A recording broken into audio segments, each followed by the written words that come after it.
오늘은 마태복음 12장 세 번째 시간으로 상한 갈 때 꺼져가는 등불이라는 제목으로 예수님의 말씀, 하나님의 말씀 함께 나누도록 하겠습니다.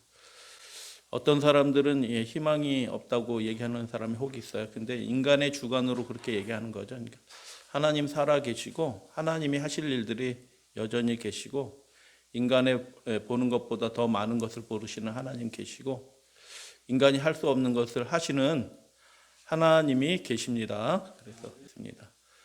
마태가 다른 사도들도 마찬가지예요. 그러나 마태가 기록한 이 말씀에서 마태가 얘기하고 있는 핵심이 뭐냐면 예수님의 모습에서 하나님의 모습이 보인다라는 것입니다. 그래서 오늘은 세 번째 시간 내가 택한 종이라는 그 부분 15절에서 21절의 말씀을 통해서 하나님이 택하신 그 종 아들은 어떤 모습인지 함께 살펴보는 시간 갖도록 하겠습니다. 예수께서 아시고 거기를 떠나가시니 사람들이 이제 죽이려 하죠. 많은 사람들이 따르는지라 예수께서 그들의 병을 다 고치시고 자기를 나타내지 말라 경고하셨으니 라고 하시고, 이는 하고 이 뒷부분은 마태가 예수님의 사역의 그 초반부의 상황들을 요약한 거거든요. 이는 예수님이 어떤 분인지 하나님의 말씀 선지자 이사야 글을 통하여 예수님이 예언된 그분이었다라는 것을 이렇게 말씀하시는 거예요. 그런데 예수님께서 그 많은 사람들을 어떻게 대하셨는가, 긍휼을 가지시고 그들의 병을 다 고치셨다라고 하면서 예수님이 어떤 분인지 이사야를 통해서 하신 말씀. 그래서 예수행전의 특징이 있어요. 여기 예수님이 뭐라고 말씀하셨어요? 자기를 나타내지 말라라고 얘기하는데 항상 그런 건 또 아니셔요. 거라사 지방 갔을 때는 또 뭐라고 말씀하시냐면 내 가족들에게, 사람들에게 알리라라고 또 얘기하거든요. 그러니까 하여튼 예수행전의 특징 중에 하나가 뭐냐면 예수님에 대한 소문이 급속도로 퍼졌다라는 것입니다. 예수님께서 그 행하실 일들을 행하면서 예수님이 어떤 분인지에 대한 소문이 급속도로 퍼지게 되었다. 어떨 때는 나타내지 말라 또는 증거하라라고 말씀하셨는데 그것과 상관없이 하여튼 급속도로 퍼지게 되었다. 15절 말씀에 보면 예수께서 아시고라고 시작하는 부분이 그렇게 되어 있어요. 사람들의 마음을 예수님이 아십니다. 뭘 보고 알까요? 우리들은 표정 보고 알고 미리 짐작하면서 이렇게 알아요. 저분이 무슨 생각하시나 이렇게 하고 아는데 이 셋 중에 어떤 거라고 생각하셔요? 사람들이 소곤대는 소리를 들으셔서 안다. 하나님이시니까 인간의 생각을 아신다. 성령을 의지해서 성령의 음성을 들으시면서 아신다. 어떤 것 같아요? 다 듣기도 하시고 예민하시 귀가 밝으신 분 같아요. 그래서 사람들이 하는 소리를 허투루 듣지는 않는 것 같아요. 저분이 저 사람들이 무슨 생각을 갖고 무슨 고민이 있는지 또는 어떤 문제가 있는지 사람들이 하는 얘기들을 예수님은 아주 관심을 가지고 잘 들으셨던 분이신 것 같아요. 귀 밝으신 예수님. 인간의 생각들을 잘 아십니다. 왜냐하면 육체를 가지시고 죄 있는 육신의 모양으로 우리 가운데 나타나셨기 때문에 인간의 생각들을 또 잘 아시는 분이셔요. 그리고 세 번째는 성령으로 잉태하신 분이기 때문에 그 신성의 연합을 우리는 알 수가 없어요. 사람의 말로는 이해할 수 없지만 그분이 육신이 되었음에도 불구하고 그 성령의 특별한 인도하신 가운데 있었기 때문에 힘입어서 다 어떨 때는 3번이 강력하게, 어떤 번은 1번으로, 어떤 때는 그분의 신성으로 이렇게 등등으로 이렇게 아셨다라는 생각이 듭니다. 그래서 예수께서 아신다라는 표현, 이 표현은 관심이 있어야 아는 거거든요. 관심이 없으면 무슨 소리 해도 그냥 그 소리 기억도 안 나고 그냥 지나가 버리고 다 없어지는 거죠. 그래서 안다라는 것은 기본적으로 무엇을 의미하냐면 관심이 있어야 알게 되는 겁니다. 관심이 있어야. 인생의 상황들, 문제들에 대해서 관심을 많이 가지고 계신다. 그래서 알게 된다라는 것입니다. 병들을 다 고치셨다라는 것은 15절 말씀 상반부에 그들의 병을 따르는 자들이에요. 원하지도 않는데 예수님 쫓아다니면서 내가 고쳐줄게 이렇게 하지 않으시거든요. 특별한 경우에 그분의 은혜와 능력들을 보여주시는데 그들 예수님을 따랐다라고 얘기하고 따르는 그들의 병을 다 고치시고라고 얘기합니다. 그래서 우리도 예수님처럼 사람에 대해서 관심을 많이 가질 수 있잖아요. 그죠? 그런데 우리가 그 사람의 문제를 다 해결할 수 있나요? 우리는 해결이 안 돼요. 왜냐하면 관심을 갖고 기도도 해드리고 하는데 우리는 그렇게 능력이 많지 않거든요. 우리의 손은 한계가 있어요. 그렇기 때문에 다 할 수가 없어요. 그런데 예수님께서는 어떻게 하셨냐면 사람에 대해서 관심도 많으신 그분이 무엇도 많으셔요? 능력도 많으시다. 그분은 하나님의 아들로서 능력도 많으셨다라는 것입니다. 모든 종류의 다라는 말은 모든 종류의 질병을 다 고치셨다라는 얘기잖아요. 우리 인생의 문제가 예수님께서 못 고칠 것이 전혀 없네. 아멘. 예수님께서 해결하지 못하실 것은 하나도 없다라는 것을 누구는 알아요? 지금 마태는 아는 겁니다. 예수님께 나와봐. 예수님 만나봐. 예수님께서 못 고칠 질병은 하나도 없어 라고 그분의 은혜와 능력을 이렇게 고백하는 것입니다. 그런데 모든 일을 다 고쳐주시지는 않아요. 모든 이는 아니지만 따르는 많은 이가 고침을 받았어요. 15절에 많은 사람이 따르는지라 라고 얘기했습니다. 예수님께 나온 모든 사람들을 예수님은 긍휼히 여기셨다라는 것을 우리가 살펴보게 됩니다. 그래서 말씀과 회복의 현장에 있었던 그 마태 목격자잖아요.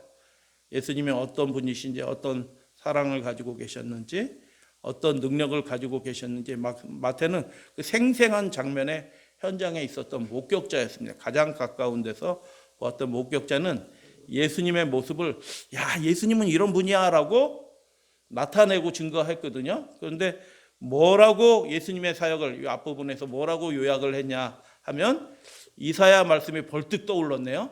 마태가. 그래서 이사야의 말씀을 통해서 예수님이 어떤 분이신지 딱 요약을 한 것입니다. 그래서 하나님의 말씀을 예수님을 이렇게 따라다니는 사람은 말씀 공부를 잘하는 것 같아요.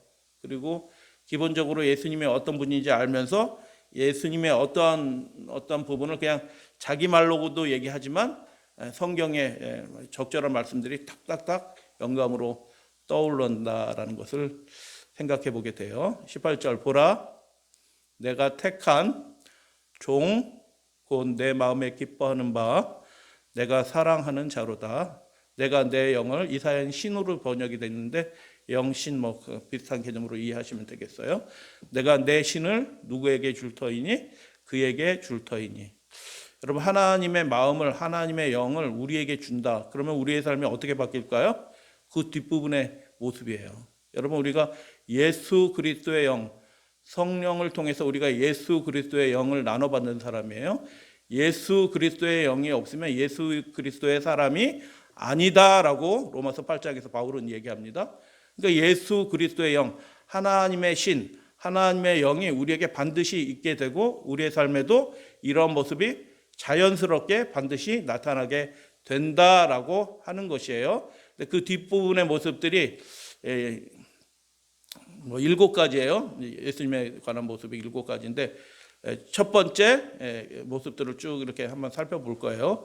그가 심판을 이방에게 알게 하리라. 이방에게 하나님이 하시는 심판이 어떤 건지 알게 한다는 거예요.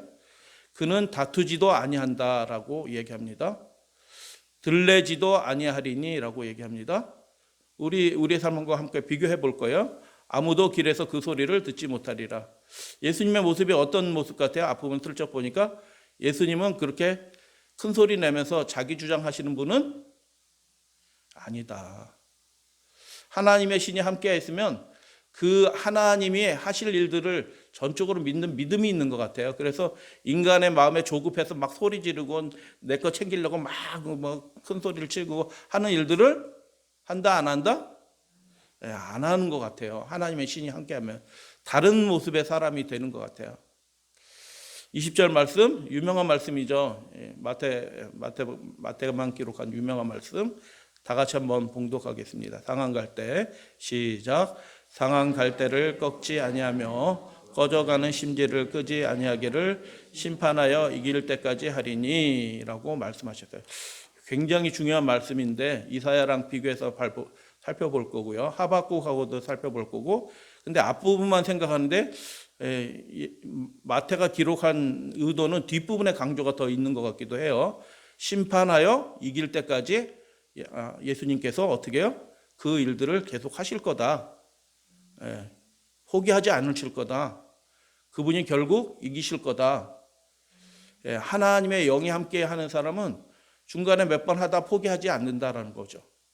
하나님의 신이 함께 하는 사람들은 저 사람 안 돼, 이 사람 안 돼, 이렇게 해서 쉽게 포기하는 사람은 아니다라는 것입니다.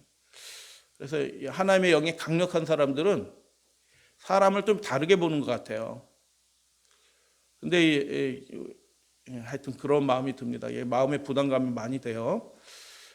예수님의 영이 가득한 사람은 사람을 다르게 보는 것 같다는 게 분명해요. 21절 또한 이방들이 그 이름을 바라리라. 이방인들이 그 이름을 사랑하고 사모하고 할 것이다 라고 함을 이루려 하심이라 하고 이사야 말씀을 그렇게 인용을 합니다. 이 말씀은 이사야 42편에 있는 말씀인데 고난받는 종에 관한 고난받는 이게 중의적인 의미 있어요. 예수님이 소리 크게 내시지 않는데 십자가상에서도 고난받으실 때도 그러시잖아요. 그죠?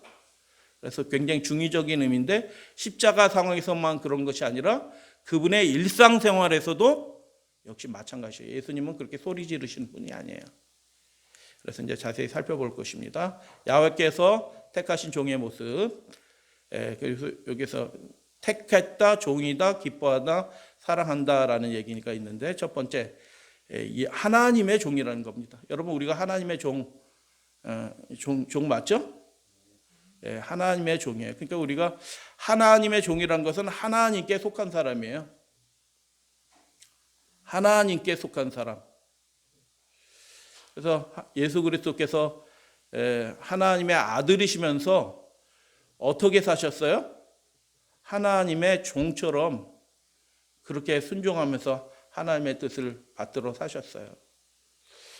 겸비하신 분이시죠. 겸비하신 분. 그래서 하나님의 종이다. 두 번째, 하나님께서 택하셨다. 택한하고 종하고 두 부분으로 나눠지는 거죠. 하나님이 택하셨다. 하나님의 종이다라는 것입니다. 세 번째, 내 마음에 기뻐하는 바. 이사야는 이게 먼저 내가 사랑하는 자 이게 먼저 나오는 것 같아요. 나의 사랑하는 하나님이 사랑한다. 하나님이 기뻐한다라는 것입니다. 그래서 야훼의 영이 그 위에 있다. 이방인들도 심판한다. 이방인들에게 그의 공의를 전파하신다라고 이야기하는데 하나님께서 야훼께서 그를 사랑하고 기뻐하는 이유가 두 가지 종류로 나와요. 하나님의 택하신 종이다. 우리가 하나님께 속했다. 예수님의 모습을 통해서 나타났던 이 두 종류의 것들이 하나님이 우리 속에서도 만들어내십니다. 할렐루야 아멘. 우리가 연약할지라도 어떻게 연약해요? 상한 갈대처럼 연약할지라도 또 어떤처럼?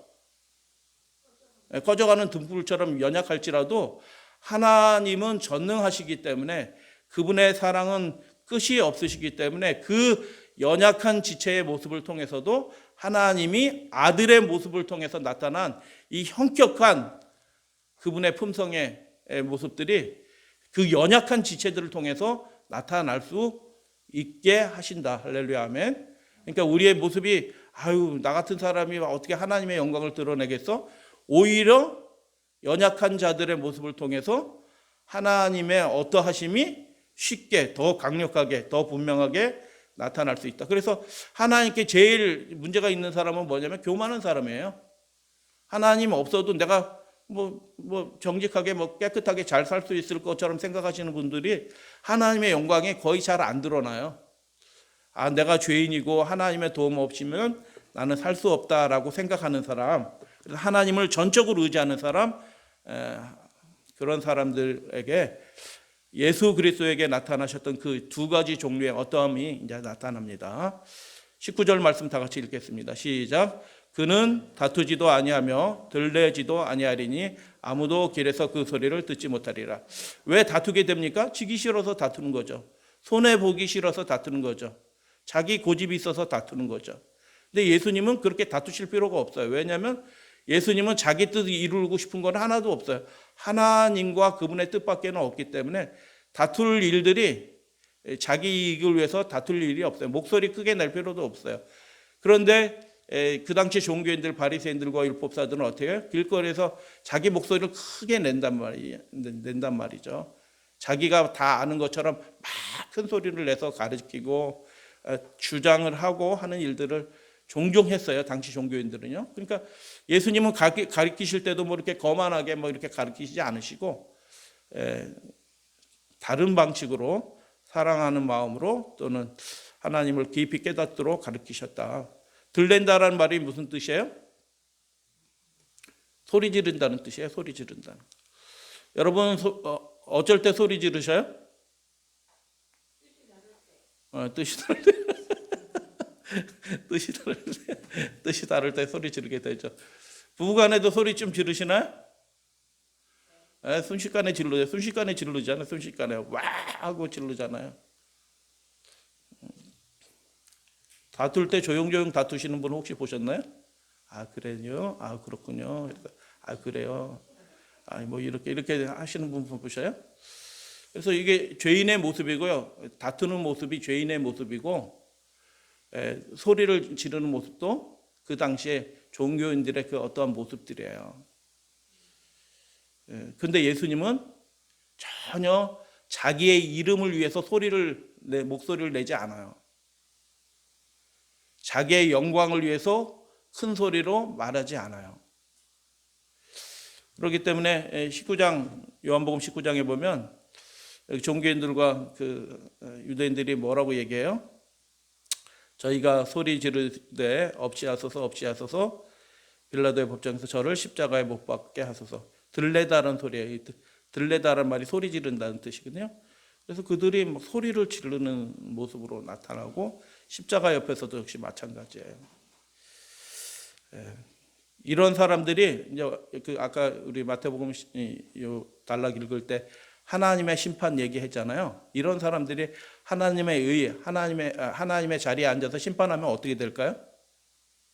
자기 유익을 위해서, 자기 목적을 위해서 심판할 거예요. 그래서 이런 사람들이 심판의 자리에 앉아 있으면 안 돼요.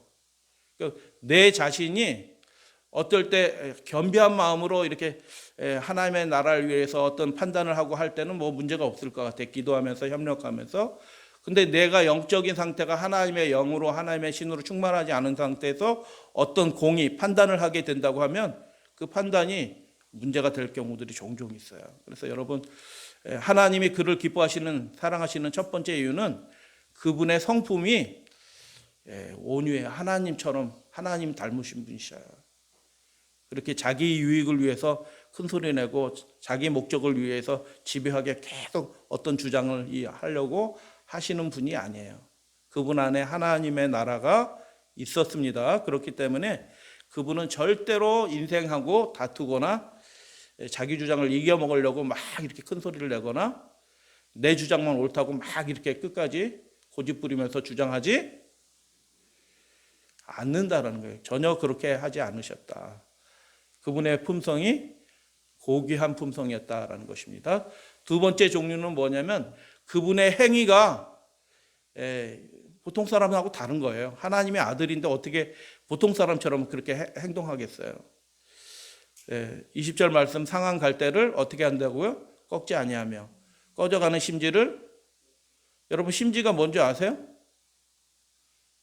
우리 학생들 심지가 뭔지 아세요? 촛불 심지는 알겠죠? 촛불에 심지 있는 거, 불 붙이는 거.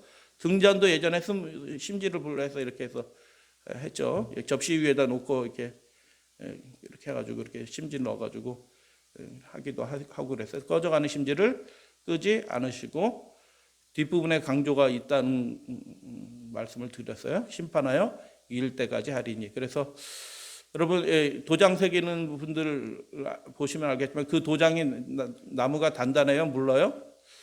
썩은 나무엔 도장의 글자를 새길 수가 없어요. 연약한 인생, 부서지는 갈대와 같이 부서지기 쉬운 인생에는 하나님의 영광이, 그분의 품성이 안 나타나요. 여러분이 믿음이 연약하고 부서지기 쉬운 상태로 계속 있으면 하나님의 영광이 나타날 수가 없어요. 그 상태 그대로는 안 되는 겁니다. 그런데 하나님이 상한 갈대와 같은 그 연약한 인생을, 꺼져가는 등불과 같은 인생을 새롭게 하고 능력 있게 하시고 그 안에 하나님의 영광과 품성이 드러나도록 하시는 거지, 그 상태 그대로는 하나님의 영광이 안 나타나요. 그러니까 우리의 연약함이 하나님 앞에는 영광이 되는 게 하나도 없어요. 우리 연약한 상태로 있으면 돼요, 안 돼요? 안 되는 겁니다. 지식의 충만함에 이르러야 되고요, 믿음이 견고해져야 되고요, 그분의 사랑이 충만한 것처럼 우리의 사랑도 충만해져야 돼요. 그래서 썩은 나무에는, 꺼져가는 등불과 같은 인생에게는 하나님의 영광이 그 자체로는 나타나지 않아요. 하나님의 형상이 회복될 수가 없어요. 그 재료 가지고는 안 되는 거예요. 그 재료 자체가 완전히 새롭게 되어야 되는 것입니다.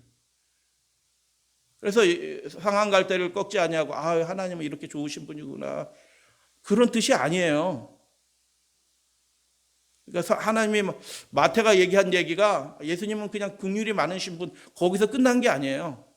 그 뒷부분에 강세가 있다니까요. 심판하여 어떻게 할 때까지? 이길 때까지 하신다. 그렇게 하셔서 하나님의 영광이, 하나님의 형상이 그 연약한 지체들을 통해서도 나타나도록 하나님이 기이한 그분의 은혜와 능력들이 그 인생을 붙들어 주셔서 그렇게 된다라는 것입니다. 그 연약한 믿음에는 하나님의 형상이 새겨지지 않아요. 그래서 여러분, 굳은 믿음을 가질 수 있도록 하나님께 구하시는 여러분들 되시기를 주님의 이름으로 축복합니다.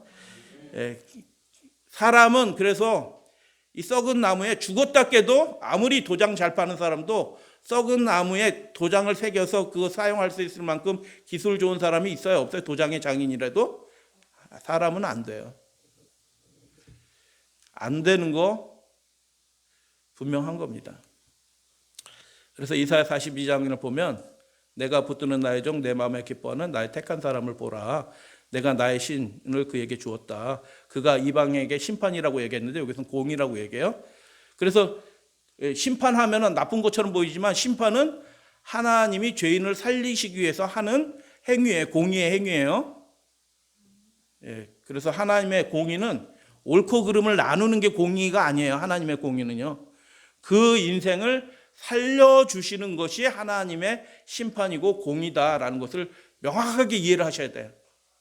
하나님의 공의가 심판이 되는 것은 7 재앙이 떨어질 때야 비로소 심판의 재앙이 되는 거예요. 그래서 우리가 심판을 인간적인 방식으로 자꾸 인간의 공의화해서 옳고 그름을 나눠서 자꾸 자기가 스스로 판단자가 돼서 이게 옳고 저게 그르다라고 판단하는 자는 선악과 먹는 겁니다. 선악을 알게 하는 나무의 과실을 우리가 온전히 판단할 능력이 없어요. 그 사람의 형편을 우리가 알아요? 우리는 몰라요. 예수께서는 아신다라고 얘기했어요. 그분의 신성으로 아시었고 성령의 충만한 감동하심으로 알고 그분은 정말 인생에 대해서 관심을 가졌기 때문에 예수님은 아셔요. 그렇기 때문에 그분은 판단하셔요. 그럼에도 판단을 하지 않고 아버지께 다 판단을 맡긴다 또 말씀하셨어요. 그러니까 우리는 심판 공의하면은 옳고 그름을 나누는 거라고 생각하시면 절대로 하나님의 말씀이 제대로 읽혀지지 않아요. 하나님이 예수 그리스도를 통해서 하시는 그 심판, 그 공의는 뭐예요? 마지막 순간까지 살리는 공의고 살리는 심판입니다. 할렐루야, 아멘. 하나님은 살리시려고 하는 거예요. 징계도 허락하시는데 그 징계가 목적이 뭐예요? 살리려고 하는 겁니다. 살리려고. 그 공의가 하는 일들이 그 뒷부분에 3절에 나오는 말씀이에요. 그는 상한 갈대를 꺾지 아니하며, 아까 심지라고 되어 있는데 여기서는 뭐예요? 꺼져가는 등불을 끄지 아니하고, 진리로 다시 얘기해요. 공의를 베풀 것이며. 그분의 공의를 베푸는 모습이 이 모습으로 나타나는 거예요. 그러니까 우리가 옳다라고 주장하면서 내가 옳아, 네가 틀린 거야, 내가 이렇게 한 거기 때문에 이게 맞는 거지, 이런 식으로 목소리를 높이는 공의 판단이 하나도 없다. 그분께는. 그 연약한 지체 안에 무엇이 나타나기를 예수님은 원하신다? 하나님의 형상이 그 연약한 지체들에게 나타내기를 원하신다. 죄로 문드러진, 죄로 망가진 그 영혼의 모습을 통해서도 하나님의 형상이 회복되기를 예수님은 원하신다. 그래서 그분은 어떻게 하신다? 그 하나님의 은혜와 능력을 가지고 그 상한 갈대와 같은 인생을, 꺼져가는 등불과 같은 인생을 새롭게 하신다. 진리로 공의를 베풀 것이다. 새롭게 하신다라는 그런 취지로 이사야 42장 귀한 말씀을 우리에게 주셨습니다. 여러분, 우리도 예수님처럼 그렇게 하면 좋을 것 같아요. 끝까지, 마지막 순간까지 우리도 어떤 사람이 되어야 돼요? 살리는 사람, 회복시키는 사람, 그 연약한 지체 안에 하나님의 형상이 회복되도록 함께 기도하는 사람, 그렇게 되기를 소원합니다. 상한 갈대라고 했는데 상한이란 말이 무슨 뜻이에요? 이사야의 말씀에 이 상한이란 말을 똑같은 말씀으로 기록을 해놨어요. 상한 갈대는 뭐예요? 다른 말로 한번 표현해 볼까요? 상한 갈대. 짓밟히가.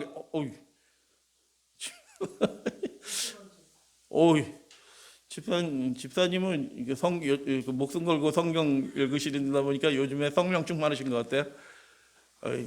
하나님의 영이 임하시는 것 같아요. 어떻게 아셨지? 실제로 이사야 58장에 보면 이 상한이란 말이 압제당하는, 짓밟힌 이런 의미로 쓰였어요. 참 신기하시네. 그래서 상한 갈대는 어떤 인상이냐면 그냥 썩었다는 의미잖아요. 이미 썩었고 이렇게 해서 부서지기 쉬운 상태. 그런데 이사야 58장에는 압제당하는 거예요. 그래서 눌려서 거의 부서진 인생이다. 여러분, 갈대는 뭐 할 때 써요? 갈대로 조그만 배도 만들잖아요. 그죠? 갈대로 이렇게 엮어가지고 역청질해서 배도 만들 때 모세를 눕혔던 그 갈대가 그 갈대 상자잖아요. 배도 만들어요.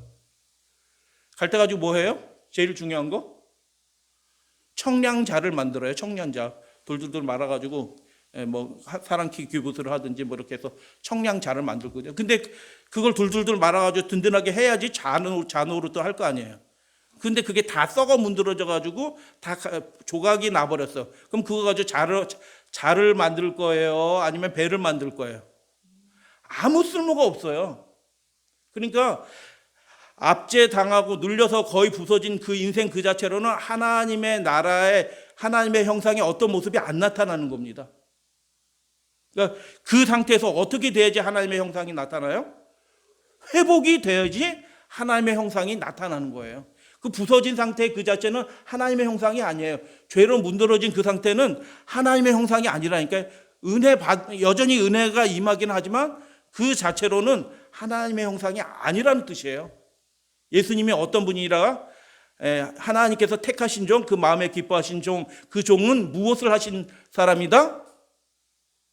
이 부서진, 눌려서 거의 부서진 인생을, 압제당하는 인생의 질고에 눌려가지고 그 인생이 무너진 인생을, 그 무릎이 녹아버린 인생을 어떻게 해요? 일으켜주는, 힘있게 해주는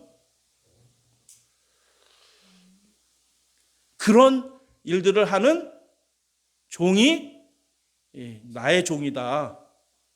그게 하나님의 심판의 가장 중요한 속성이다라는 것입니다.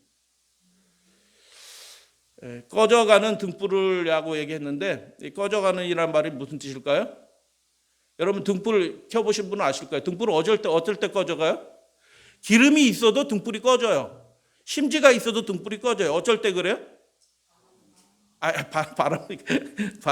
바람 불으면 꺼져. 그런 것만, 외적인 것 말고, 심지를 꽂아놓고 등잔에 기름이 있고 이렇게 해도 등불이 꺼져. 심지가 타가지고 나중에 이렇게 오래 타면 이게 딱딱해서 문드러져가지고 기름이 안 빨려와요. 그래갖고 등불이 꺼져요.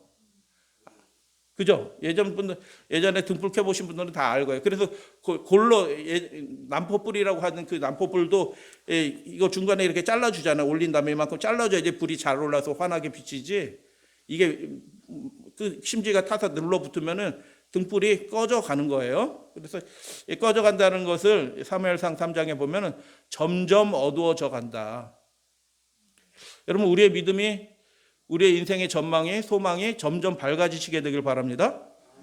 하나님이 계시면, 예수님의 영이 우리 안에 비추면 우리의 인생이 점점 밝아지고 더 힘이 있어지고 하는 것이, 그게 정상이고, 근데 점점 어두워져가는 그 인생을 통해서는 하나님의 형상이 나타난다, 안 나타난다? 안 나타난다는 뜻입니다. 그래서 희망이 거의 사라진 인생. 인생을 의지해 이렇게 살다 보니까 젊은 시절 때 이것저것 또 하고 대단한 할 것처럼 보이지만, 실제로 살다 보니까 별로 우리 인생이 이렇게 대단하지 않다는 걸 많이 이렇게 느끼게 돼요. 희망이 거의 사라진 인생. 여기 등불, 촛불 심지지만 하여튼 희망이 거의 다 사라진 인생이다라는 것입니다.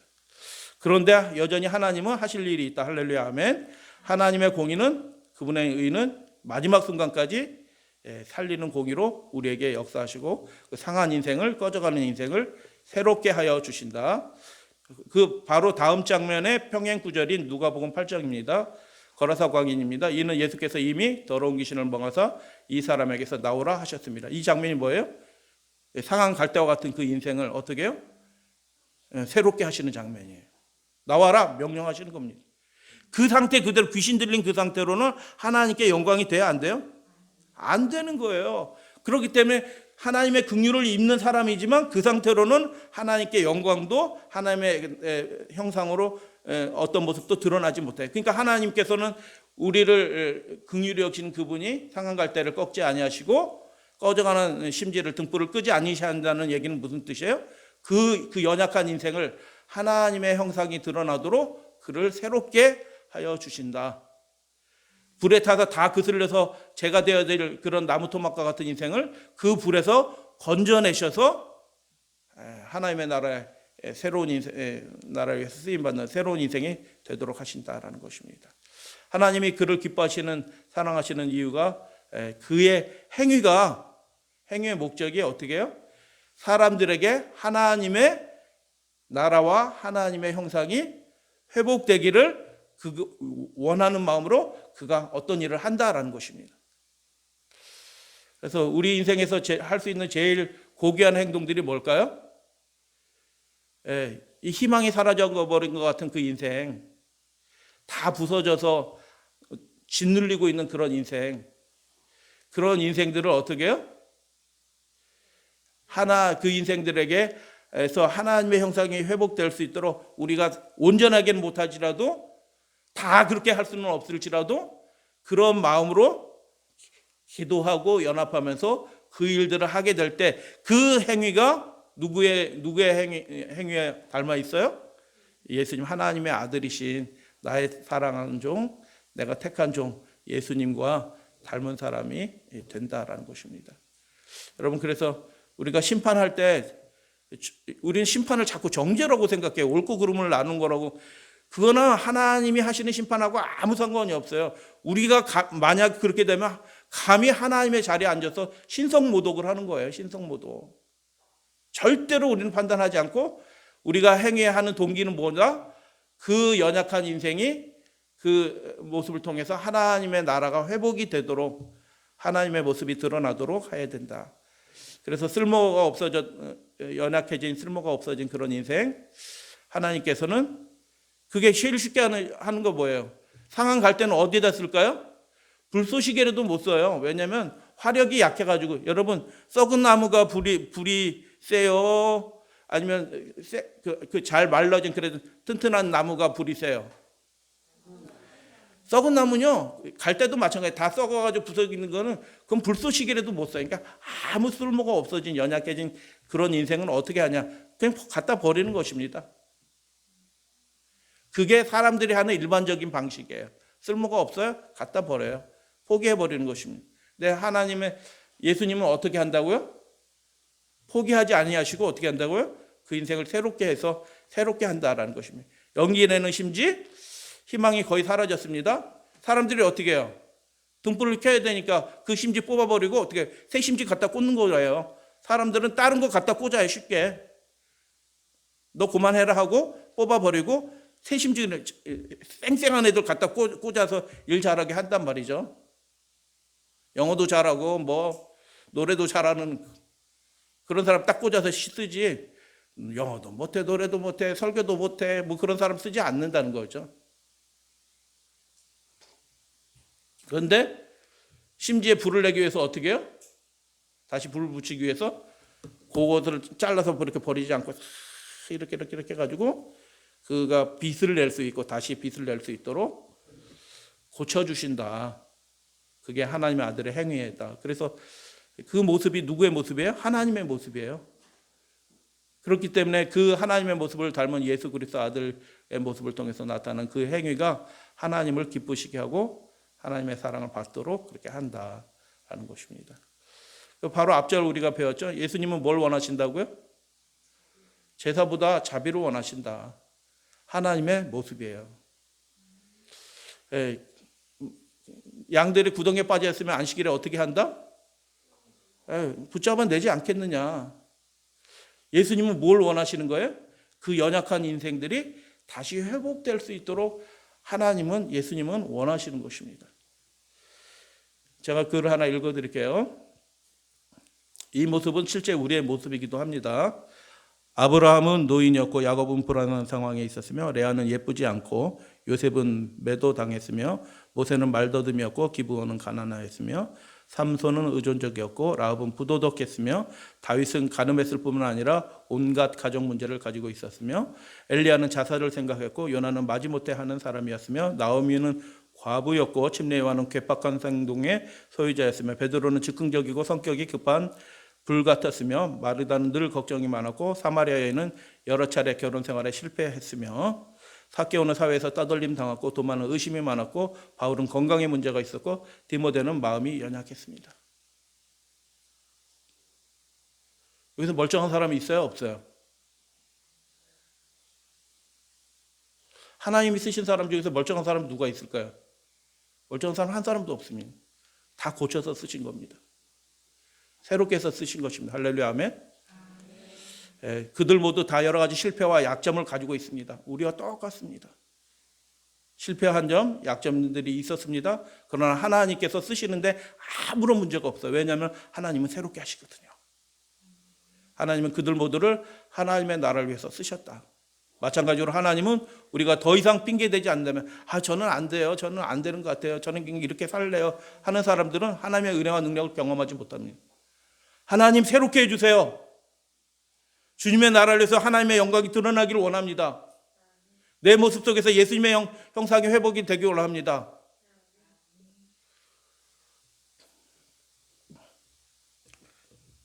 그렇게 하면 하나님이 해주십니다. 언제까지 해주실까요? 언제까지 한다고 얘기했는데 그 말의 의미는 뭐예요? 어느 정도로 해주냐 그런 의미예요. 근데 20절 말씀에서 뭐라고 기록했어요? 심판하여 이길 때까지 한다라는 것입니다.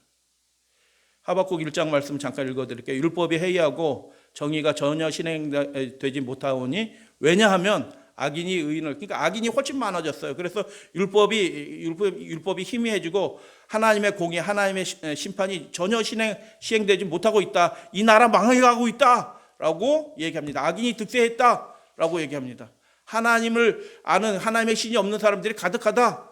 그래서 그 나라는 망하는 것처럼 보여요. 그런데 하나님은 어떻게 하시는 분이라고요? 그러나 하나님은 심판하여 이길 때까지 일하시는 분이십니다. 그 연약한 지체들 가운데 하나님의 형상이, 그분의 영광이 드러나기를 원하시는 것입니다.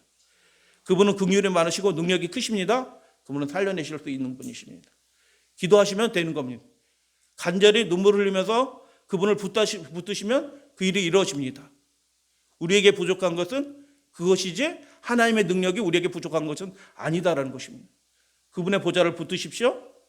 다른 사람의 그 연약한 지체가 하나님의 형상이 회복될 수 있도록 눈물을 흘리면서 하나님 앞에 간구해 보십시오. 그 형제가 회복이 될 때 하나님이 기뻐하십니다. 그래서 살려내어 하나님이 그 인생이, 그 상한 갈대와 같은 인생이, 꺼져가는 등불과 같은 인생이 이길 때까지, 하나님의 형상이 드러날 때까지 하나님께서 공의를, 심판을 베푸신다. 할렐루야 아멘. 예수님이 그래서 당신이 택하신 하나님 붙여주신 사람들을 사랑하시되 어떻게 사랑하신대요? 끝까지 사랑하신다라는 거예요. 그분이 이 나라가 다 이루어질 때까지 그분이 그렇게 하신다라고 말씀하셔요. 그의 자비의 한도는 마지막 그 순간까지입니다. 예수 그리스도를 통하여 하나님의 공의 자비가 나타납니다. 그 반응은 어땠을까요? 살펴보겠습니다. 그 뒤에 말씀이 뭐예요? 이방인들도 하나님이, 유대인들의 하나님이 저런 모습이었구나. 이방인들도, 하나님을 모르는 사람들도, 율법도 모르는 사람들도 그 이름을 이렇게 바라보게 될 거다. 하나님의 형상이 회복이 되면 그런 일들이 우리 가운데 벌어질 것이다라는 것입니다. 하나님을 아무것도 모르는, 성경의 성자도 모르는 사람들도 하나님의 이름을 바라보면서 하나님 앞으로 나오게 될 것이다. 이사야 42장에 보면 섬들이라고 얘기해요. 지중해 섬들 얘기한 거예요. 평지에 있는 그 이방인 나라들이에요. 섬들이 그 교훈을 앙망하리라 되어 있어요. 근데 교훈을 여기서 이름으로 바뀌어졌는데 번역 성경 때문에 그렇게 된 거예요. 어떤 데는 이름, 어떤 데는 율법, 교훈 이렇게 돼 있는데 둘 다 마찬가지예요. 누구를 바란다고요? 그분의 말씀을 들으려고 나온다는 거예요. 어떤 일이 벌어질 때 그 상한 갈대와 같은 꺼져가는 등불과 같은 인생들이 다시 회복되는 걸 사람들이 보게 될 때 비로소 그분의 말씀을 들으려고 한다라는 겁니다. 진리를 찾으려서 스스로 오는 사람들이 있겠죠. 아주 소수입니다. 아주 소수고 대부분의 하나님을 모르는 사람들은 어떻게 하나님께로 나온다? 그 회복되는 사람들의 모습을 통해서 하나님을 믿으면 저렇게 될 수도 있겠군요 라고 하면서, 그래서 우리 가운데 필요한 게 뭐예요? 이런 일들을 해서 간절히 기도하는, 연합하여 기도할 하나님의 사람들이 우리 가운데 필요한 것입니다. 그래서 율법, 교훈, 그 교훈을 바라는 사람, 바라게 되는데 하나님 말씀 들으려고 나온다라는 것입니다. 그리스도의 은혜가 이방인들에게도 동일하게 임할 것이다. 이 말씀이 실제 이루어진 상황이 있습니다. 어떤 상황이 생각납니까? 이방인들이 예수님 앞에 와서 쫙 모여 있어요. 이방인들이 가득합니다. 어떤 상황이에요? 이 상황입니다. 예수님 찾아보세요. 이거 다 이방인들이거든요. 예수님 어디 계셔요?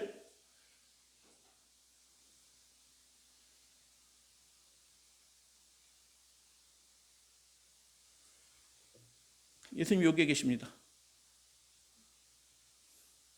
뭐 하는 장면 같아요? 거라사 지방으로 갔는데 그 거라사 지방에 있는 사람들이, 남자들만 4,000명이 다 모인 겁니다. 여자와 어린이 외에 4,000명이 모였어요. 그분의 말씀을 듣기 위해서 모인 겁니다. 그분의 교훈을 듣기 위해서 모인 것입니다. 예수님께서 그들도 동일하게 사랑하셔서 이적을 베풀어서 먹여주셨습니다. 7 광주리에 남은 7병이어의 이적을 통해서 먹이셨습니다. 이게 다 이방인들이에요. 실제로 성취된 것입니다. 하나님의 말씀이 성취되는 게 10년, 20년, 30년 후에 성취될 거예요? 아니에요. 그게 준비가 되면, 그 하나님의 사람과 같은 사람이 준비되면 즉시로 그런 하나님의 영광과 능력이 그 교회를 통해서, 그 가정을 통하여, 그 사람을 통하여 나타나게 되는 것입니다. 믿으시면 아멘? 그래서 여러분 2020년도 저희들이 사실상 거의 반공친 거잖아요. 아무것도 안 하고. 근데 2021년도는 어떻게 해야 돼요? 우리 가운데 하나님의 영광이 드러나게 되기를 함께 연합하여 기도해 주시면 좋겠습니다. 하나님의 그 능력이, 하나님의 나라가 회복되는 역사가, 그래서 하나님도 모르고 성경도 모르는 사람, 이방인들이 하나님의 말씀을 들으기 위해서 나오는 일들이 교회를 통해서 안 일어나면 누구를 통해서 일어나겠어요? 먼저 믿는다고 하는 사람들 통해서 안 일어나면 그거 누구를 통해서 일어나겠어요? 하나님의 신이 필요한 것입니다. 하나님의 영이 우리 가운데서 필요한 것입니다. 그 영이 뭐 어떻게 하셔요? 꺼져가는 등불을 살리려고 노력하고 기도한다는 것입니다. 상한 갈대와 같은 그 인생을 다시 살리려고 그들이 기도한다는 것입니다. 그게 하나님을 기쁘시게 하는 겁니다. 그래서 그렇게 되기를 원합니다. 어떻게 이 많은 이방인들이 한 유대인 앞에 이렇게 모이게 됐는가? 서로 미워하는 사이거든요. 이방인하고 유대인들하고 서로 미워하는 사이예요. 근데 어떻게 이렇게 이런 일이 벌어졌어요? 상한 갈대를 새롭게 하시고 꺼져가는 등불을 살려내는 그 하나님의 공의를 예수 그리스도를 통해서 그들이 목격한 것입니다. 그게 뭐예요? 거라사 광인의 모습이에요. 어떻게 큰 일을 행하셨는지 온 성내에 가서 그가 전파하기 시작한 것입니다. 하나님이 그를 긍휼히 여기셨습니다. 입에서는 귀신 소리 나오는데 그 눈빛 속에서 간절한 호소를 읽어내시고 말하지 못하는 그 기도를 받아시고 그 인생을 새롭게 해주신 것입니다. 꺼져가는 등불과 같은 상한 갈대 같은 그 인생을 다른 사람들 다 포기해가지고 그 길과 산울가에서 동굴 속에서 막 거하면서 짐승처럼 살고 있는 그 인생을 예수님께서 만나주시러 바다를 건너가셔서 그 인생을 만나주신 것입니다. 그래서 여러분, 유대인들에는 양이 귀하고 이방인들한테는 뭐가 귀해요? 그렇죠. 종류는, 내용은 다르지만 복음은 항상 똑같아요. 그 두 사람이, 거라사 광인 그 두 사람이 돼지 2,000마리보다 더 귀한 것입니다. 하나님께는, 예수님께서는. 그래서 그 두 사람을 위해서 그분의 긍휼을, 마귀가 방해하는 것 자세히 말씀드리지 않아요. 마귀가 방해했잖아요. 그러냐? 그래, 네 방식대로 하겠다 해가지고 수용하고 다 몰살시키고 2마리 살렸는데, 그래갖고 예수님이 그 이방인 지역으로 못 넘어오게 그렇게 했잖아요. 근데 하나님의 방법은 뭐예요? 그 새롭게 된 인생이 하나님의 방법입니다. 예수님이 안 들어가셔도 하나님의 뜻이 이루어져요. 왜요? 상한 갈대가 회복이 됐거든요. 꺼져가는 심지가 새롭게 다시 빛이 나가거든요. 하나님의 형상이 그 썩어갔던 문드러진 인생에게 다시 나타나기 시작했거든요. 사람들이 그걸 보고 놀라워하는 것입니다. 그리고 누구 때문에 이렇게 되냐? 어떻게 그렇게 됐느냐? 얘기하게 될 때 그분의 말씀을 듣기 위해서 다시 예수님이 그 후에 그 대가볼리 거라사 지방으로 갔는데 어떻게 해요? 그 두 사람이 전도한 그 수많은 사람이 10,000명 이상 되는 사람이 예수님의 발 앞에 한 유대인 앞에 모여서 그분의 말씀을 이제 비로소 듣기 시작하는 것입니다. 그래서 그의 성품은 어때요? 자기 유익을 위해서 막 다투지 않아요. 큰 소리 내지 않아요. 그분은 조용조용하셨어요. 자기 유익을 위해서 막 주장하고 뭐 이래요 저래요 하는 일들이 한 번도 없어요. 그분의 성품은 그래서 하나님을 닮은 성품이에요. 긍휼이 많으시면 자기 유익을 위해서 무엇을 하지 않아요. 행동도 어떻게 해요? 뭐 하지 않아요. 사람들은 쉽게 꺾어버려요. 포기해요. 심지어 뽑아버려요. 그리고 옳고 그름을 판단해요. 그리고 예수님은 어떻게 하신다고요? 옳고 그름을 판단하지 아니하시고 그 인생이 다시 살아나기를 원하시는 것입니다. 그리고 살아난 그 인생을 통해서 이방인들도, 하나님을 모르는 사람도 하나님을 믿으면, 하나님 만나면 저렇게 되는군요 하고 하나님을 모르는 사람들이 하나님을 알도록 하는 방법이 바로 그 방법입니다. 상한 걸대를 꺾지 아니하셨고 꺼져가는 심지를 끄지 아니하신 예수님이 어떻게 하셨어요? 그분의 인생 자체는 꺾여지셨고 그의 등불은 꺼져버리셨습니다. 예수님은 그 일들을 위해서 자기 자신을 다 내어주신 것입니다. 그가 가서 예수께서 자기에게 어떻게 큰 일을 행하셨는지 온 성에 전파하기 시작하는 것입니다. 그리고 한순간에 그 지역 일대가 다 복음 전파가 끝나는 것입니다. 마지막 시대도 이렇게 복음이 끝나는 것입니다. 그래서 주여 우리의 의를, 주의 의를, 우리의 의가 아니시 이게 주여 하나님의 의, 주의 의를 온 사상에 전파하는 그런 사람들이 우리 가운데 일어나게 되기를 우리가 기도하겠습니다. 그리고 연합하겠습니다. 그 일들을 이루어 주시옵소서. 사업이 잘 돼가지고 이혼 위기가 돼 있어요. 남편은 막 잘 나가니까 뭐 주변은 막 돈 많아지고 막 이럭실하니까 막 유혹거리가 막 생기는 거예요. 교회도 안 나가기 시작해요. 타락하기 위험에 막 노출됐어요. 이혼하기로 결정했어요. 집안이 만신창이가 됐습니다. 그런데 그 무너져가는 인생을, 그 가정을 위해서 기도하는 사람이 있었어요. 한 집사님이 기도하는 겁니다. 간절히 기도합니다. 자기 골방에 들어가서 눈물을 흘리면서 그 영혼들을 위해서 기도합니다. 살아나도록, 하나님께서 역사하시도록, 그리고 그 영혼이 다시 살아나는 역사들이 벌어지고, 그리고 그 영혼이 회복된 것을 보고 기이한 방법으로 회복이 된 거죠. 그 유혹에 빠져가지고 해가지고 타락한 길로 딱 넘어가는 순간에 속에 갑자기 뭐 문제가 생겨가지고 그렇게 안 돼가지고 뭐 한순간이잖아요. 죄 가운데 떨어지는 것 같아요. 그래 빠질 뻔했는데 이상하게 이렇게 돼가지고 안 빠지고 이렇게 해가지고 하나님 기이한 방법으로 해가지고 완전히 깨진 가정이 다시 회복되는 일들. 그래서 그것을 보면서 하나님 하고 하는 기도거든요. 뭐 이거는 그 넌픽션 같은 픽션이에요. 근데 실제로 그런 일들이 우리 주변에서도 있어요. 그분의 기도를 한번 들으면서 하나님이 기뻐하시는 종의 모습이, 그 구원받은 사람을 위해서 기뻐하는 종의 모습이 어떤 모습인지 한번 좀 느껴보시면 좋을 것 같아요. 아름다운 장미 예수 내 주여, 나의 맘에 향기 가득 비소서. 나의 일생 어디 고든 가든지 주의 사랑으로 향기 내리라. 아멘. 예수 나의 주여, 나의 맘에 향기 가득 비소서.